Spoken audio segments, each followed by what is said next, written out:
जय Hind everyone, welcome you all to force defence academy. Recently हम सभी ने सुना चाबहार पोर्ट जो है इंडिया ईरान को देने वाला है। तो क्या ये सही है या गलत है?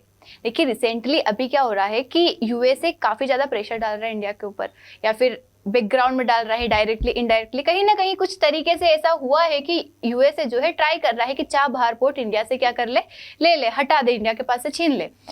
इसीलिए ये बात न्यूज में आई है और कई सारे रिपोर्टर्स जो है, कई सारे न्यूज़पेपर्स जो है पब्लिश कर रहे हैं कि चाबहार पोर्ट इंडिया ने क्या कर दिया है, ईरान को दे दिया है। इवन ये भी बातें पता चल रही है कि जो हमें 6 मंथ्स का वेवर मिला था, अभी जो हमारा वेवर है वो अप्रैल 2026 तक क्या है, वैलिड है, 26 अप्रैल 2026 तक।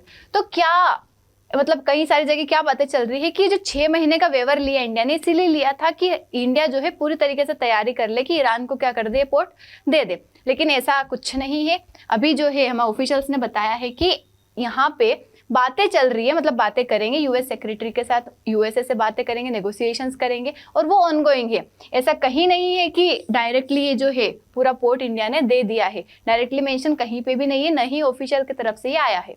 तो हम बात करेंगे इस वीडियो में कि किस तरीके से चाबहार पोर्ट हमारे लिए इंपॉर्टेंट है, कहाँ लोकेटेड है, क्यों इतना ज़्यादा जरूरी है हमारे लिए, किस तरीके से कनेक्टिविटी बढ़ाता है, किस तरीके से पाकिस्तान को बाईपास करता है। बट उसके पहले हम ये जान लेते हैं कि फोर्स डिफेंस एकेडमी लेके आ रहा है 15 दिन का एसएसबी का बैच। अगर आप तैयारी करना चाहते हैं एसएसबी की क्वालिफाइड असेसर्स के साथ, तो आप फोर्स डिफेंस एकेडमी ज्वाइन कर सकते हैं। 4th ऑफ फेब से क्या है, ये बैच स्टार्ट होगा, जहां पे आपका असेसमेंट किया जाएगा एक साइकोलॉजिस्ट, एक्स आईओ और एक्स जीटीओ के द्वारा, और लखन यादव सर जो कि एक्सपीरियंस्ड एसएसबी ट्रेनर है। कई सारे लोग यहाँ से रिकमेंड हुए हैं और ऑलरेडी एकेडमी ज्वाइन कर चुके हैं, अलग अलग एकेडमी ज्वाइन कर चुके हैं। तो अगर आप अपना सिलेक्शन करवाना चाहते हैं, आप रिकमेंडेशन लेना चाहते हैं, तो आप इस दिए हुए नंबर पे क्या कर सकते हैं, कांटेक्ट कर सकते हैं और ज्वाइन कर सकते हैं बैच। तो हम समझते हैं यहाँ पे क्या है चाबहार पोर्ट, कहाँ लोकेटेड है। देखो ये क्या है, एक डीप वाटर पोर्ट है ईरान की, वो मतलब ईरान में इसके बालूचिस्तान वाला जो प्रोविंस है, Sistan Balochistan, gulf of Oman पास, देखो यहाँ से देख लेते हैं हम। ये जो है यहाँ पे क्या लोकेटेड है, चाबहार पोर्ट लोकेटेड है, जो कि इंडिया की कनेक्टिविटी बनाता है सेंट्रल एशिया और अफगानिस्तान के साथ।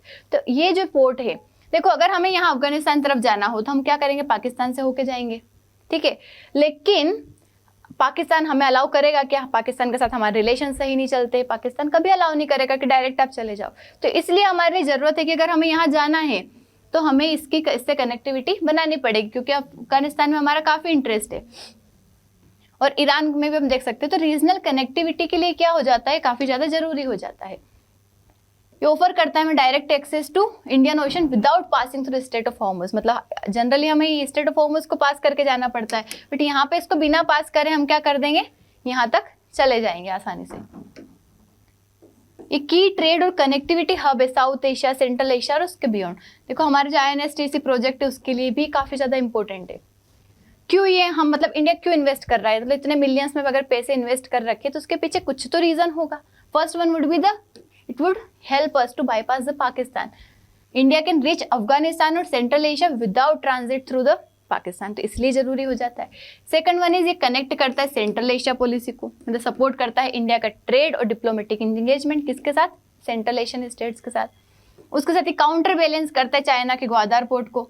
देखिए चाइना जो है एक यहाँ पे पोर्ट डेवलप कर रहा है ग्वादार नाम का, ये इन दोनों के बीच की 72 किलोमीटर की डिस्टेंस है। देखो ग्वादार पोर्ट जो है ये चाइना अपना इंडियन ओशन रीजन में प्रेजेंस बनाने के लिए कर रहा है, साथ ही पाकिस्तान के ऊपर कर लिया और इंडिया के ऊपर क्या कर सके, मॉनिटरिंग कर सके। मतलब यहाँ पे इस रीजन में अपनी क्या कर रहा है, प्रेजेंस बढ़ा रहा है China.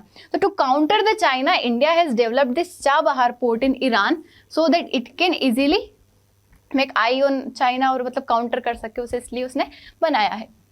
Part of INSTC connectivity network, देखो लिंक करता है Russia Europe via multi modal corridor. देखो INSTC प्रोजेक्ट जो है ये भी हम बात कर रहे हैं जिससे हमारे रशिया के साथ क्या हो सके, आसानी से कनेक्टिविटी हो सके। तो ये जो पोर्ट है उसमें काफी हेल्प करेगा हमें, क्योंकि हम कनेक्टिविटी यहीं से बनाएंगे।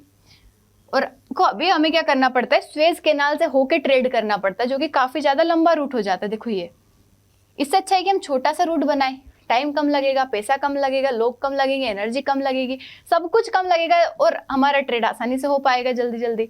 तो इसलिए हम इसकी बात करते हैं और ये बनाने की कोशिश करते हैं। तो उसमें चाबहार पोर्ट काफी इंपॉर्टेंट रोल प्ले करेगा, तो ये इसके लिए भी जरूरी है।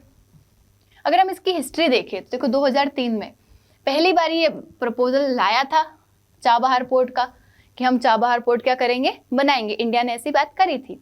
2016 में इंडिया और ईरान क्या कर लेते, एक पैक्ट साइन कर लेते कि हाँ हम बनाएंगे। अब क्या होता है 2018 में इंडियन पोर्ट्स ग्लोबल लिमिटेड जो है, मतलब इंडिया की कंपनी जो है, ये ऑपरेशन लेती है, स्टार्ट करती है शहीद बहश्ती टर्मिनल में, ठीक है, मतलब ये भी जगह है वहाँ पे।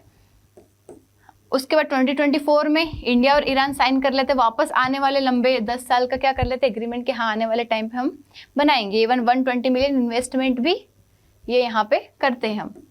उसके साथ ही तभी से मतलब हमारा क्या हो रहा है, काफ़ी ज़्यादा इन्वेस्टमेंट भी चल रहा है, डेवलपमेंट भी चल रहा है। पोर्ट उसके बीच में सेंक्शंस भी लगा दिए यूएसए ने 2018 में।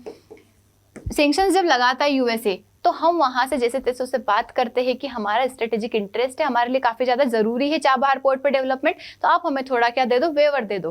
तो इंडिया क्या कर लेता है, सेंक्शंस पे वेवर ले लेता है, मतलब थोड़ी छूट ले लेता है कि हाँ चलो ईरान पे सेंक्शंस तो है लेकिन इंडिया को हम क्या कह देते थे, थोड़ी सी छूट दे देते हैं।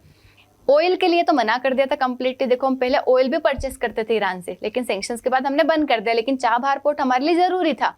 अब इसका हम सब्स्टिट्यूशन थोड़ी ढूंढ सकते हैं, मतलब उसका ढूंढ सकते हैं ऑयल का कि चलो दूसरे देश से ले लेंगे। अब इसका कैसे ढूंढेंगे, जगह तो वही है, कनेक्टिविटी तो वही है, अब यहाँ पे कहाँ जाएंगे हम। तो हमने ले लिया था, वेवर भी मिल गया था। अभी 2025 में वापस से यूएसए ने क्या कर दिया, इसको मतलब हटाने की बात चल रही थी कि वेवर जो है सेंक्शंस का वेवर है यूएसए हटा रहा है, यूएसए हटा रहा है। वापस हमारे लिए टेंशंस क्रिएट हो गए थे, लेकिन उसको एक्सटेंड करके अभी क्या कर दें 2026 तक, अप्रैल 2026 तक उसे एक्सटेंड कर दिया। मतलब तब तक हमारे पास वेवर है, आगे के लिए फिर हमें बात करनी पड़ेगी, वरना वापस से सेंक्शंस स्टार्ट हो जाएंगे।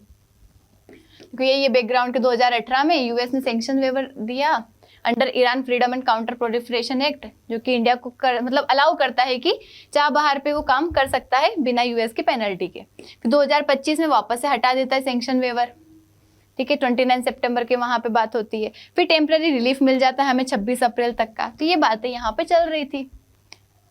सेंक्शन वेवर क्यों मैटर करता है इंडिया के लिए, जरूरी है हमारे लिए, क्योंकि यूएस के सेकेंडरी सैंक्शंस के लिए अगर वेवर नहीं रहेगा तो हमारे ऊपर सेकेंडरी सैंक्शंस लग जाएंगे और हमें उस चीज़ को फेस करना पड़ेगा, उसके और चैलेंजेस फेस करना पड़ेगा।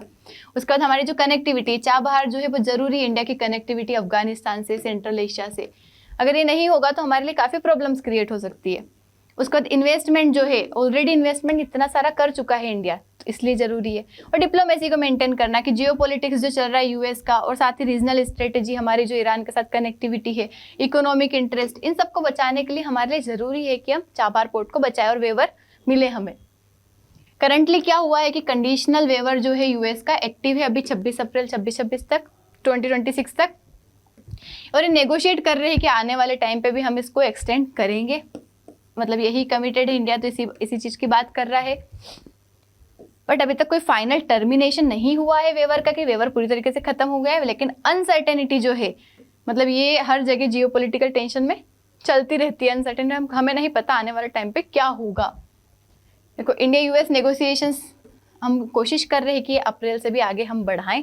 इंडिया एक्सप्लोर कर रहा है साथ ही अल्टरनेटिव मैकेनिज्म, ताकि जो नॉन यूएस फाइनेंसिंग और डिफरेंट लीगल अरेंजमेंट है, मतलब ताकि हमारे इंटरेस्ट को हम बचा सके, उसके अगर जो अल्टरनेटिव मिल सके उसकी हम कोशिश कर रहे हैं कि कुछ ना कुछ हमें और मिल जाए। मतलब ईरान की पॉलिसीज, रीजनल अलायंस, ये जो है हमारे ये इस चीज़ को क्या करते हैं, मतलब हमारी कनेक्टिविटी स्ट्रेटेजिक में इंपॉर्टेंट रोल प्ले करते हैं। तो इसी के साथ हमारा सेशन खत्म होता है। आई होप आपको समझ आया होगा, अच्छा लगा होगा। अच्छा लगा हो तो कमेंट जरूर करना है, और अगर किसी वीडियो पे पर्टिकुलर आपको चाहिए, मतलब पर्टिकुलर टॉपिक पे वीडियो चाहिए, तो आप कमेंट कर सकते हैं ताकि मैं वो टॉपिक लेके आ जाऊँ। That's all for today. अगर PDF चाहिए तो टेलीग्राम चैनल पे आप ले सकते हैं, SSB world FDA। Thank you so much, जय हिंद।